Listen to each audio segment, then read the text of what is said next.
Les amis, devant nous, une très grosse semaine arrive. On va voir le SP500, on va voir le Nasdaq. On va essayer de voir tout ceci un peu concrètement, ce qui se passe, les réactions qu'on va avoir, ce que ça peut encourir sur les cryptos. J'ai aussi le BNB à vous montrer. BNB, config assez intéressante. On va voir le TIA qui est intéressant. Il y a le SEI qui est dans une configuration potentiellement une position intéressante. Je pense qu'on va aller plus bas. On va essayer de parler du Theta et on va parler aussi du Solana. Je vais vous montrer un peu tout ceci. J'espère que vous êtes prêts. On est parti.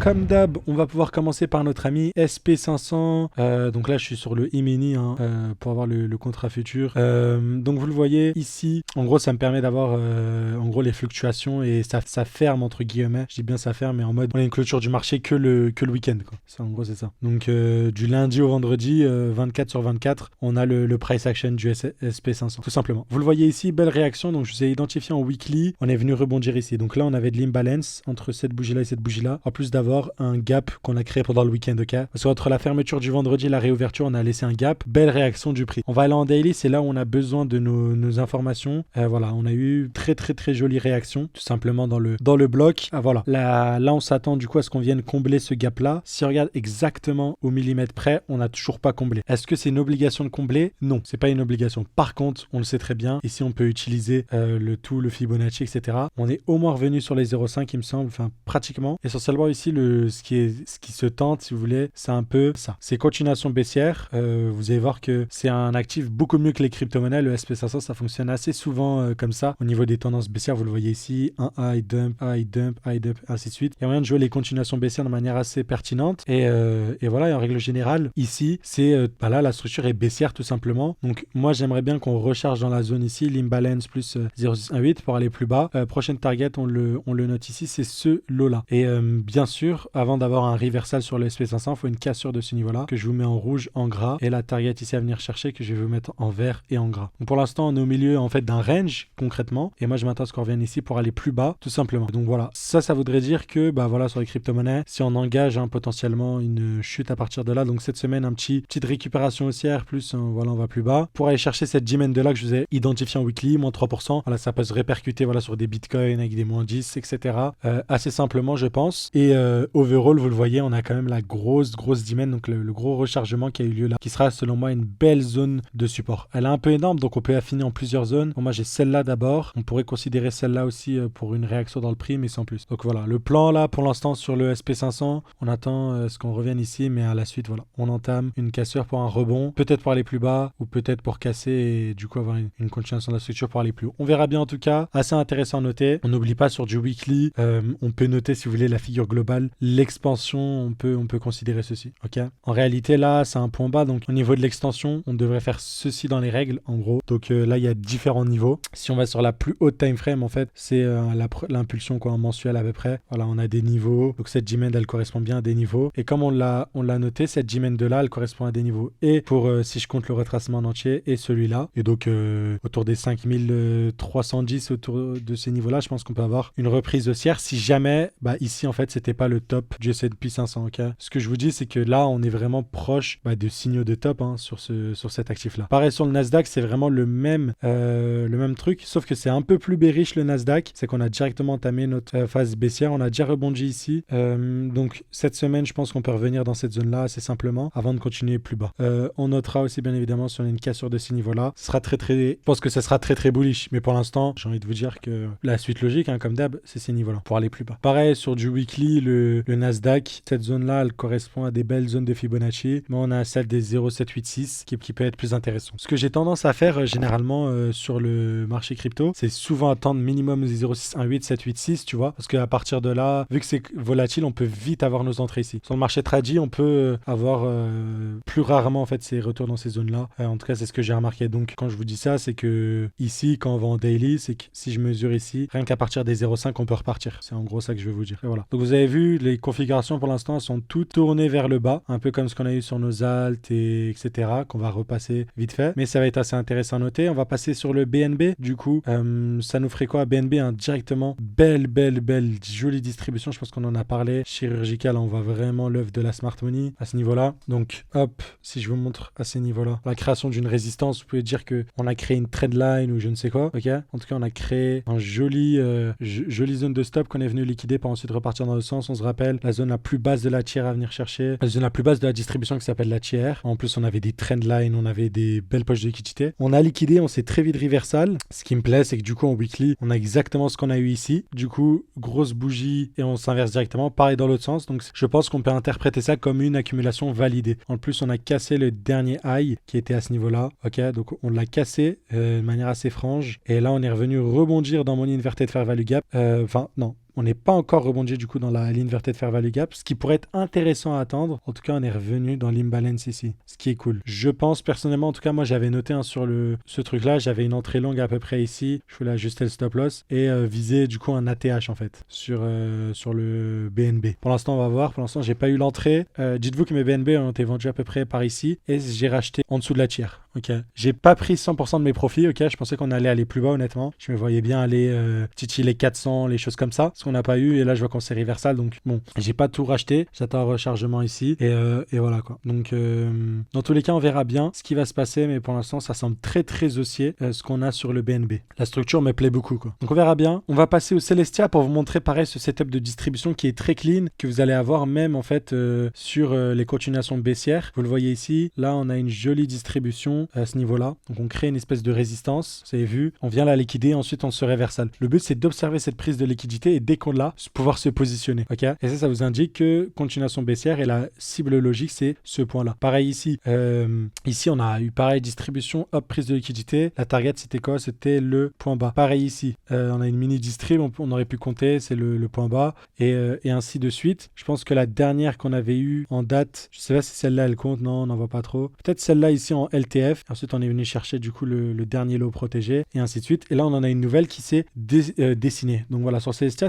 on a eu une fois dans le dump, 2 fois ici, 3 fois ici, et même avant la fin de la tendance haussière, c'était pareil, la même chose. Donc à chaque fois, on a toujours cette même structure qui se va. Donc ici, j'aurais pu vendre mes Celestia, ici, j'aurais pu les vendre, ici, j'aurais pu les vendre, et ici, j'aurais pu les vendre, voilà. Mais vous avez vu que le mieux, c'est de commencer à vendre dès, entre guillemets, le début, parce qu'ici, on n'est pas sûr qu'on revienne ici, et peut-être qu'on est dans une configuration, ce que je pense pas, hein. Je pense qu'on va aller plus bas, mais voilà, ça vous indique vraiment que on a toujours la même chose en termes de distribution sur les Celestia. Donc là, on a réagi, je vous ai dit, on a réagi dans toutes les demands. On arrivait une première fois, on rebondit, on arrivait une première fois ici, on rebondit, et puis après, bon, il n'y a plus de réaction à la suite, c'est normal. Donc voilà, c'est très très clean les Smart Money Concept. Et là, la suite logique, c'est qu'on aille plus bas, et il y a beaucoup en fait de tokens à diluer, donc c'est pour ça que beaucoup sont inquiets. Ici, en plus, on a de l'imbalance, et voilà, le prix de listing, le range initial au listing, c'est celui-là. On verra ce que ça donne, mais voilà, hein, si on voit qu'on n'a pas un beau price action et une accumulation, un truc du genre, je peux vous dire que le Celestia, on ira en dessous, et voilà quoi. Pour l'instant, on verra bien, mais il faut suivre ça de près, je pense. En tout cas, on a eu un joli rallye aussi ici, un joli moyen de vendre, je trouve. Donc voilà. Et ça corrobore du coup le scénario que j'ai sur le sales. C'est pour ça que je vous ai parlé du TIA. C'est qu'on a exactement ça ici. Un des élèves m'a partagé cette charte-là, donc j'aime beaucoup. D'ailleurs, tous ceux qui sont intéressés pour apprendre les Smart Money Concept, vous avez le lien dans la description. Vous pouvez réserver un appel. C'est totalement gratuit. Et voilà, on regarde si l'accompagnement vous correspond, si ça vous intéresse du coup de rejoindre l'école. Vous avez 1 an d'accompagnement, un e-book de 200 pages pour apprendre les SMC, et chaque week-end, on vous accompagne en live Zoom. Voilà, donc après, d'abord, il faut passer une évaluation, etc. Enfin bref, une vraie petite école pour vous apprendre l'analyse technique, pour que vous soyez indépendant. J'ai bien aimé le setup que nous a partagé notre ami, donc c'est l'artiste, un élève, je crois que c'est je sais plus exactement. Donc voilà, il nous a rejoint depuis à peu près décembre, et voilà, j'ai vu son niveau vraiment augmenter. C'est un très bon élève. Et là, il nous a vu, belle réaction dans le bloc, donc j'ai bien aimé. Là, on est venu liquider tout le monde avec une belle mèche. Vous avez vu comme on n'a aucune clôture, juste une liquidation. Et là, on s'en va faire des plus bas. Donc sur le sale, c'est exactement ce qu'on a là, ce que je pense. Donc ce qui se tente, si vous voulez, c'est-à-dire que ici c'est protégé et qu'on va viser le dernier point bas. Bon là, au niveau du risque qu'on encourt, c'est un peu élevé. Donc personnellement, moi, comment je la tenterais si j'étais vis-à-vis de ça, c'est regarder à peu près où est-ce qu'on a tous les highs ici. Ce qui me gêne un peu, vous avez vu, c'est à peu près tous ces highs là qui se collent.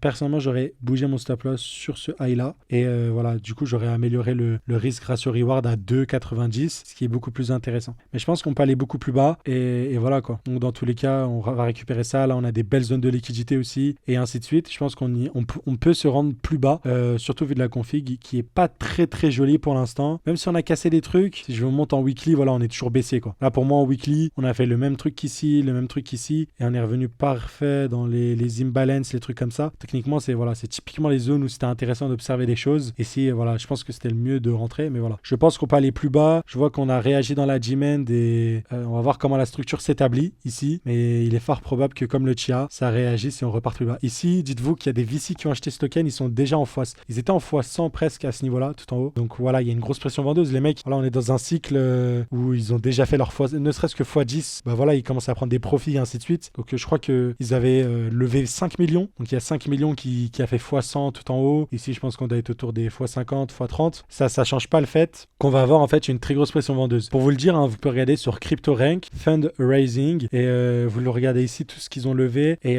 voilà. Donc, ils ont levé à ce niveau-là exactement. Le 31 août 2022, ils ont levé 5 millions. C'était Multicoin Capital, enfin bref, tous ces ventures, même Coinbase. Et là, à l'heure actuelle, ils sont en x70, ok? Ils sont en x70. Pour vous donner un ordre d'idée, à la tâche, c'était en x228. Donc voilà, essentiellement, eux, nécessairement, ils vont dump le token. Ça, c'est une certitude. Et dites-vous, ne serait-ce qu'ils sont en x100, ils ont transformé 5 millions en 500 millions. Un demi-milliard, ok? Et quand ils étaient en x200, ils ont transformé 5 millions, ok? En 1 milliard. Ce qui est colossal comme performance, ok? Donc souvent, ça prend énormément de risques, ça finit à perte des VC, mais c'est énorme. Et ceux d'après, eux, ils sont rentrés genre 10 fois plus cher, ils ont acheté le token beaucoup, beaucoup plus cher. Dites-vous, eux, ils l'ont acheté moins d'1 centime, et eux, ils l'ont acheté à 8 centimes à peu près. Donc ouais, c'est quand même colossal, pour être totalement honnête. Donc ici, ils l'ont acheté à 50 millions de FDV, un market cap de 50 millions, ce qui est, voilà. Et là, je pense qu'on est aux quelques milliards totalement dilués de valorisation. Donc c'est pour ça que même ça suit un peu la thèse de voilà, il y a quand même une grosse pression vendeuse. Attention, je crois ils n'ont pas encore leur token, ok? Qu'on soit clair, vous pouvez avoir le calendrier de vesting juste ici. Les investisseurs, donc Private Sell Investor, ils vont recevoir leur token qu'en août 2024, ok? Donc je pense que le marché réagit un peu en avance en réalité vis-à-vis de cela, et c'est pour ça qu'on voit ce genre de choses. Mais pour vous donner un ordre d'idée, hein, les mecs qui ont levé ce round là, en fait je vous dis ça, pourquoi c'est important, c'est que concrètement, ceux-là, ils ont 10% de tous les tokens. 10% de tous les tokens, et bah ils sont déjà en x70. Même eux, ils sont en profit. Si je ne m'abuse, eux, ils doivent être à peu près environ, s'ils sont rentrés à 800 millions. Là, en termes de market cap, on est autour des 3,4 milliards. Donc même eux, même à ces niveaux-là, eux, ils sont en x3, x4 à peu près. Donc voilà. Je pense qu'il va y avoir une assez grosse pression, essentiellement. Et c'est pour ça que, en gros, ça corrobore l'analyse SMC et que cette position me paraît cohérente. On verra bien dans tous les cas comment ça va réagir, mais je pensais que c'était intéressant de vous montrer. Comme le Celestia, il y a des mecs qui sont rentrés, qui sont en x100, x1000. Pareil pour le SEI, il faut faire attention à ce type d'asset. Le SUI, c'est un peu différent. Ici, les VC sont rentrés à des prix hauts. Pourquoi ça a toute son importance? Ça veut dire que en termes de supply, il n'y a pas beaucoup de gens qui ont en mode qui vont dump. Il y en a beaucoup qui dump à perte, mais rarement, si vous voulez, on voit ce dumpage intensif à perte. Comme d'hab, ici, on avait bien identifié la distribution. On est allé plus bas et ici, la structure, elle est toujours baissière. On a bien réagi et on attend à ce que, en fait, ce qu'on veut voir essentiellement, si vous voulez, c'est vraiment un range. Tu vois, un peu un range qu'on a ici. Dès que tu vois un truc qui se stabilise, qui est plus aussi vertical, ok, notamment, tu peux regarder ça en daily, de daily, c'est là où ça devient intéressant, tu vois. Dès que tu vois vraiment ce truc de on fait des points hauts de plus en plus haut, là, ça peut te donner un joli signe. Ici, on a un peu comme ce bottom-là, on a une cassure, ok. Je pense que ça peut être intéressant. Là, on a bien retracé. On est revenu pile poil dans l'imbalance, on a réagi. Et là, il va falloir vraiment qu'à partir de là, on reparte et qu'on confirme la tendance haussière. La tendance haussière se confirmera en cassant ici. Mais vous l'avez vu, un peu comme le Celestia ou le SUI. Pareil, on a eu une autre distribution. Pareil, toujours les smart money concept, les gars. Toujours, souvent sur ces coins-là, ça fonctionne trop bien en plus. Hein. Vous avez vu, création de liquidité. Hop, ici, on crée une résistance, on liquide tout le monde et ensuite, boum, on va chercher minimum la tiers et tout ce qui s'ensuit. Voilà, faites attention. Ce setup-là, on l'a sur le SEI à peu près. Et du coup, ça m'intéresse de le jouer tout simplement. Donc voilà. On termine cette vidéo, les amis, par notre ami Theta. Theta, on a eu plusieurs entrées et ainsi de suite. Là, j'ai l'impression qu'on commence à rentrer un peu dans une phase où j'espère que, voilà, ici, si vous voulez, on a stagné. Vous pouvez appeler ça un bear flag, une redistribution. Là, j'espère qu'on va avoir quelque chose où plus une structure d'accumulation. Pour moi, c'est toujours la même thèse. On est toujours dans cette zone-là. Donc je veux une réaction du prix ici. Sinon, c'est très baissier et comme le Atom et comme ces trucs-là, on peut venir chercher des bottoms. Hein. Honnêtement, voilà. Pour l'instant, je semble plutôt optimiste, mais comme les autres, faut pas être biaisé. Là, on a de l'imbalance, ça va réagir à la baisse, c'est toujours baissier. Les vraies cassures, si vous voulez, en HTF qui confirmeront le truc, c'est ici. Donc, on verra bien ce que ça donne. Personnellement, moi, j'accumule. Pour moi, on est dans le range. Et souvent, quand on revient dans ce range-là, vous avez vu, le range du bear market, quand on sort à l'expansion. Dès qu'on revient dedans, c'est souvent de bon augure. Honnêtement, je l'ai vu de manière assez souvent. Quand on a eu le retest ici, le retest après, boum, ça repart. Je pense au CKB, vous pouvez regarder le CKB. CKB, c'est un exemple où ça a mis énormément de temps. Là, peut-être que ça en fera partie, peut-être qu'on va... Vraiment, je vais voir un truc qui stagne. Plus on va stagner, tant on fait pas des plus bas, ça va me plaire et ça m'encouragera pour la suite. Honnêtement, vraiment. Un exemple pareil, et on terminera sur ça. Comme le Theta, là, on est revenu et vous avez vu, par rapport à la dernière G-Mend, là, on est vraiment plus proche du bottom. Honnêtement, sur le fantôme. Et il est possible qu'on break et là, je peux vous dire qu'on aurait un bottom plus bas. Là, j'essaie de voir un peu au niveau de la structure. En vrai, ce serait cohérent qu'on puisse venir chercher ce bottom-là. Parce que là, on a un peu comme une poche de liquidité des EQL. Ça pourrait être évident. Ok. Vous avez vu qu'en fait, là sur beaucoup d'alt, leur structure haussière, elle est vraiment trop haute. On va avoir des confirmations. Donc, soit je prends le risque d'acheter ici, soit j'évite de m'exposer. Je vais sur des trucs qui sont plus bullish. Hein. Des trucs plus bullish, on en a parlé à de multiples reprises. On a parlé du NIR, on a parlé du Arweave aussi, très très solide. Donc voilà. Et t'as des trucs un peu moins solides qui peuvent venir faire des bottoms. Là, je vous ai montré juste avant le FTM, mais pareil sur le ANKR, c'est possible. Là, pour l'instant, on est dans la zone d'accumulation, donc on accumule, on fait notre petit bag, on n'essaie pas de catch le bottom direct. C'est plus là, on investit qu'on fait un trade, honnêtement. Et voilà. Mais pour moi, sur le ANKR, il est vraiment pas impossible qu'on vienne chercher des bottoms. En vrai, ça nous ferait une structure comme ça. En vrai, ça serait pas déconnant. Je l'avais pas vu comme ça, mais tu vois, une distribution un peu longue pour aller liquider, chercher vraiment le point le plus bas avant de repartir, quoi. En tout cas, on verra bien ce que ça va donner. Mais ici, comme sur le fantôme, hein, vous avez vu cette G-Mend de là, voilà, on l'a presque... Là, on l'a utilisé si jamais on repart pas d'ici. Il y a de fortes probabilités que juste on aille plus bas. Donc sur le FTM, c'est pareil. Je garderai vraiment des targets vraiment pessimistes, honnêtement, sur ce genre de choses. Surtout que là, on tape plusieurs fois au même endroit. Donc ce serait pertinent et ça ferait une belle accumulation. Mais voilà, quoi. Honnêtement, à suivre de très près. On en a d'autres comme le Link où on peut voir, hein, vraiment. Moi, j'attends de voir ces zones-là potentiellement sur le Link pour avoir une belle zone de recharge, au moins que tu vois, on reteste un peu ces niveaux-là. Et là, ce serait cool, genre autour des 19 $. Je pense que ce sera l'une des meilleures entrées du cycle après celle qu'on a eue sur, bien évidemment, l'accumulation. Donc là, vous avez vu, on crée un joli bottom. Ensuite, on le liquide. Pas pour longtemps, mais voilà, on passe en dessous et les gens commencent à paniquer. C'est ça qu'on veut voir sur nos trucs. J'avais dit que je voulais voir le Solana et voilà, pour de vrai, on clôturera sur ça, les amis. J'ai oublié de vous le dire. Pour moi, Solana, on est vraiment proche d'un top. Au niveau de la structure, j'ai l'impression qu'on distribue à ce niveau-là. Faudrait corroborer ça, je pense, avec l'analyse on-chain. Je sais pas si on a ça sur du Solana, honnêtement. J'irai me renseigner et je vous ferai une update demain. J'ai aussi vu que certains voulaient parler du GRT. On en parlera demain, je ne vous oublie pas. Je lis les commentaires, bien sûr. Donc, si jamais vous avez des petits trucs pertinents au price action, ça pourrait être intéressant de regarder, de voir où est-ce qu'on est. Mais voilà, sur Solana, j'ai l'impression que voilà, ces lots-là me paraissent pas suffisants, en fait, en tant que bottom, tu vois. Ici, ça me plaisait, tu vois, où on vient liquider tout le monde et tout. Je pense que à suivre parce que voilà, c'est excessif quand je regarde en mensuel et tout. Je me vois bien combler des gaps ici. En tout cas, c'est fort possible qu'on les comble en bear market, je pense, honnêtement. Et il y a trop d'optimisme autour de Solana. Et là, la structure me tend à croire que pour l'instant, c'est bullish, hein, pour l'instant, mais on va voir les clôtures. Si on voit des clôtures en mèche, prise de liquidité, là, ce sera un signal pour vous. Et je pense qu'on ira du coup liquider ce support-là. Ça me paraît trop évident. Je pense qu'il y a trop de monde qui a long Solana. Et voilà, va falloir faire un peu le ménage. Donc on verra bien. Peut-être que la distrib elle sera là, peut-être qu'elle va durer plus longtemps. Mais là, dites-vous, il faut faire attention sur Solana. Quand on est dans un range, j'ai envie de vous dire, vous avez comme d'hab, hein, vous avez une chance sur deux. Soit on accumule, soit on distribue. Donc ici, soit on réaccumule, soit on distribue sur le Solana. Ok, un peu comme BTC où c'était un peu de travers, un peu oblique. Ici, on a magnifiquement réaccumulé, comme BTC un peu avec les ETF, la structure est similaire. Là, à vous de voir. Mais je ferai attention pour l'instant, rien d'alarmant. Ok, rien d'alarmant. Mais je trouve que c'est excessif. Et comme je vous l'ai dit par rapport au Total 2 et tout, je vous ai dit qu'on va revenir à l'équilibre. Je pense que toutes les valeurs qui sont en bas vont revenir au milieu et toutes les valeurs qui sont déjà en haut, eh ben, elles vont venir revenir dans leur milieu. Ce qu'on a déjà vu avec des Tao, des trucs comme ça. Et je pense que voilà, Solana ne va pas être épargné. Autant bullish qu'on peut être, il y a toujours les phases comme ça de retracement, etc. Donc voilà, à suivre de très près, mais ce sera tout pour aujourd'hui. J'espère que ça vous aura plu. Abonnez-vous. N'oubliez pas, formation Smart Money Concept à faire dans la description. Rejoignez l'école si ça vous intéresse d'apprendre ces concepts. Et je vous dis à très très vite. Ciao, ciao les gars.